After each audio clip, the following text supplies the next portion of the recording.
Bon, un monde, que dis-je, plusieurs mondes, avec une héroïne dont l'employeur se trouve dans le futur. J'ai en effet été contacté par Prime Video pour vous parler d'une petite pépite, une série de science-fiction juste folle de Peripheral. J'ai regardé plusieurs épisodes avant d'accepter de l'explorer sur la chaîne, et la raison pour laquelle j'ai dit oui se tient en quelques mots. Voyage dans le temps, plusieurs timelines et réalités, et surtout une intrigue bien comme on les aime. Après tout, on parle d'une série de Peripheral basée sur le livre du même nom sorti en 2014 par nul autre que William Gibson, le papa du cyberpunk. Bref, à travers cette nouvelle vidéo, nous allons du coup nous intéresser à la série de Peripheral, dans un premier lieu sans spoiler la série, puis on va explorer avec spoiler, en se concentrant sur la fin de la série comme le veut la tradition à travers 5 faits très importants. Sortez vos casques verts, installez-vous confortablement et exposez le pouce bleu avec votre périphérique de combat. Je suis HeroesF et aujourd'hui, on explore tout simplement de Peripheral, les mondes de Flynn. Bon visionnage.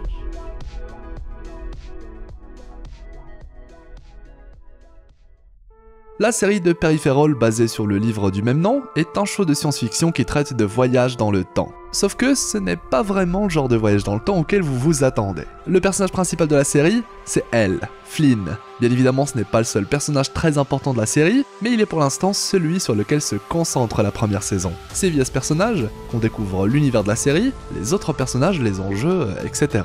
Et le truc avec Flynn, c'est qu'elle adore les jeux en VR. Loin de seulement y jouer pour le plaisir, il se trouve qu'elle possède un véritable don pour ce genre de jeu. Une mission très difficile que presque personne ne peut réussir dans un jeu de tir, Flynn est là pour prouver l'inverse, souvent en utilisant les propres règles du jeu à son avantage, ou alors dans certains cas se débrouiller pour finir le niveau, mais d'une manière que le développeur n'a absolument pas prévue. Et ça, c'est très important comme on va le voir dans la suite. Il se trouve que le frère de Flynn, Burton, est lui aussi un adepte de ces jeux VR. Ex-militaire, il est un spécialiste dans les jeux de combat et de tir, sauf que son haut niveau dans les jeux VR est en réalité dû aux capacités de sa sœur Flynn, qui utilise son profil pour enchaîner les victoires. Résultat, le profil de Burton attire l'œil d'un mystérieux employeur qui, contre une somme d'argent très importante, souhaite justement utiliser les talents de Burton, qui sont en réalité ceux de Flynn. Burton et Flynn reçoivent alors un nouveau casque VR expérimental, le début d'une sacrée aventure où la sœur doit se faire passer pour le frère, le tout contre une somme d'argent qui va aider à soigner leur mère. Sans rentrer dans les détails, suite à sa première mission avec ce mystérieux employeur, Flynn va finir par découvrir que l'endroit dans lequel elle se connecte n'est pas un jeu expérimental extrêmement réaliste, mais une version futuriste de notre vrai monde. En somme, elle a voyagé dans le futur, et la mission s'est en réalité déroulée dans la vraie vie. Et là, ça devient très intéressant. Du coup, on s'arrête ici pour ceux qui ne connaissent pas la série, faites-vous plaisir, foncez regarder la série SF du moment, une petite pépite à ne surtout pas rater. Puis une fois que vous êtes à jour, on est reparti. Ceci étant dit, la partie avec spoiler peut alors commencer. Déjà, disons les termes, la fin de la série remet absolument tout en question, et vous allez très vite comprendre pourquoi. Premièrement, la fin de la série renvoie directement à ce qu'on découvre sur Flynn dans le tout premier épisode. Elle est très douée lorsqu'il s'agit de détourner les règles, réussir un niveau d'une manière que le développeur n'a absolument pas pu imaginer. Et on retrouve complètement cette idée dans le plan final de Flynn. Mais avant d'y plonger, un petit peu de contexte. Une fois le fameux casque expérimental branché, Flynn se retrouve sans le savoir dans une version futuriste du monde.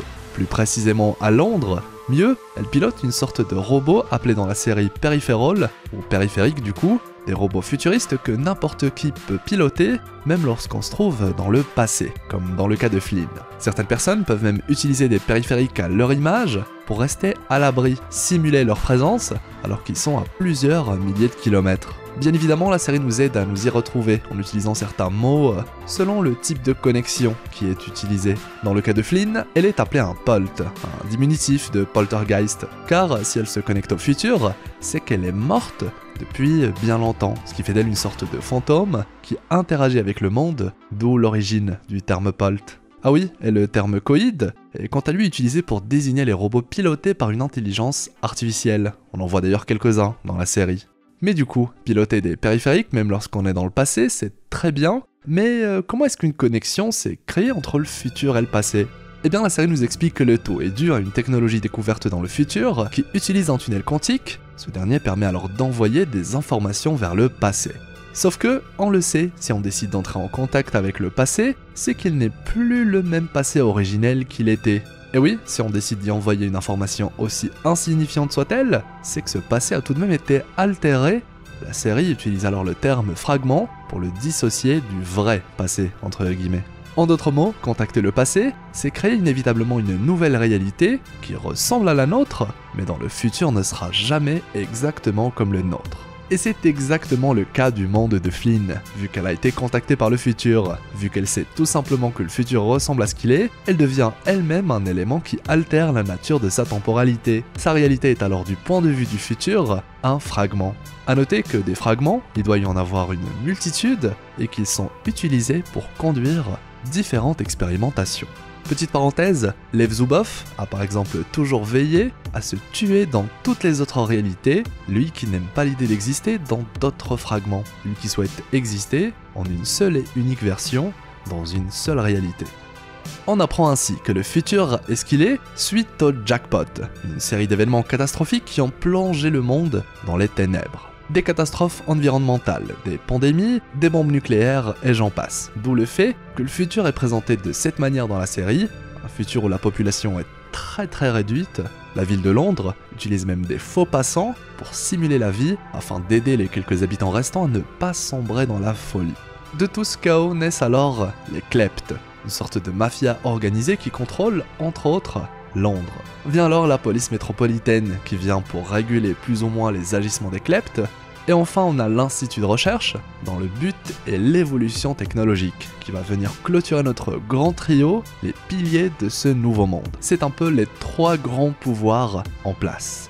Vous vous en doutez, plusieurs personnes n'aiment pas spécialement comment est gérée cette nouvelle version de notre monde, ce qui nous amène à un quatrième pouvoir, les néoprimes, bien moins important que les trois autres, et qui essaie justement de prendre du galon. Il est représenté par Aelita West, qui se trouve être ce fameux employeur qu'on découvre au début de la série. Une femme mystérieuse qui est clairement comme Flynn au centre de cette première saison, on peut alors la voir découvrir ce qui se trame à l'Institut de recherche. C'est d'ailleurs à ce moment qu'elle découvre que l'Institut utilise les fragments, ces autres réalités parallèles, pour mener à bien plusieurs expériences pas très éthiques. Jouer avec le passé donc, et le futur, de ces autres timelines, pour éviter à la leur l'arrivée pourquoi pas d'un nouveau jackpot.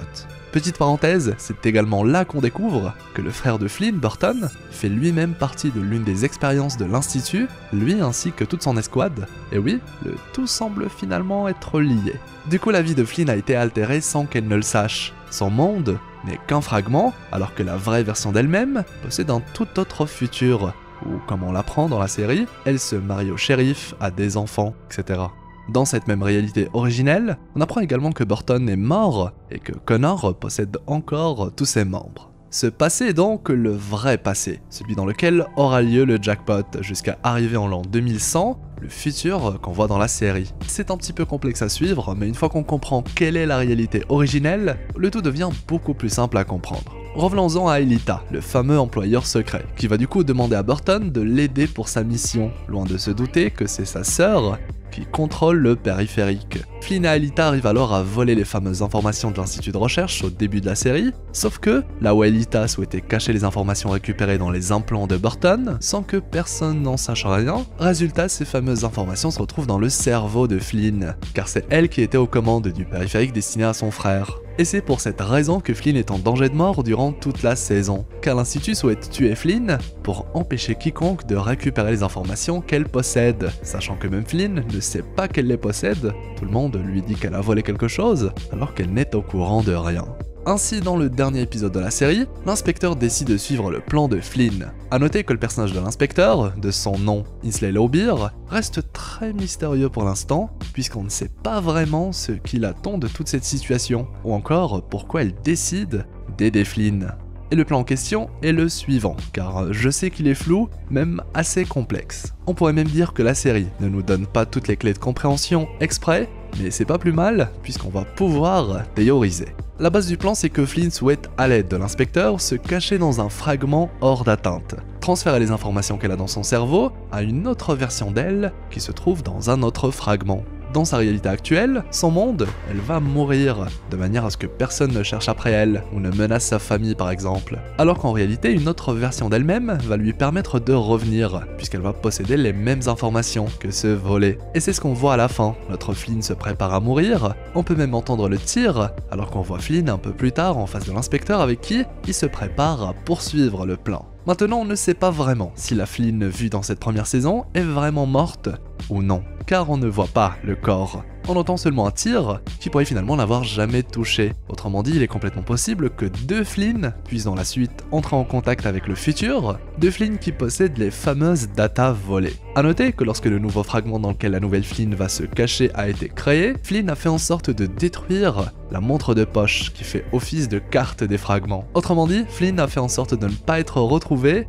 personne ne peut savoir exactement dans quel fragment, quelle réalité Flynn sera caché, c'est d'ailleurs via cette fameuse montre de poche qu'il est possible de créer des nouveaux fragments et même de choisir à partir de quelle temporalité créer cette nouvelle réalité. Quelque chose que la saison 2 pourrait expliquer en profondeur. Bien évidemment, on a également le droit à une scène post-crédit qui nous présente quelques membres très haut placés chez les Kleptes, teasant là encore la suite de la série, une suite qui va sûrement enrichir cet univers. Car ce ne sont clairement pas les possibilités et ou théories qui manquent. Pour l'instant, nous n'avons affaire qu'au passé et au futur, qui est en réalité le présent dans lequel évolue le monde. Quant au vrai futur cette fois, le futur de ce Londres de l'an 2100, qui pourrait être en 2300 ou que sais-je, eh bien il pourrait lui aussi décider de se mêler de son passé, notre présent, bref, j'ai hâte de voir la suite de cette série coup de cœur, que je recommande vivement à tout le monde. Je pourrais continuer à parler des heures de fragments de périphériques, mais on va s'arrêter ici pour aujourd'hui. On a quand même traité des points les plus importants de ce final avec cette vidéo, qui j'espère vous aura permis d'y voir beaucoup plus clair.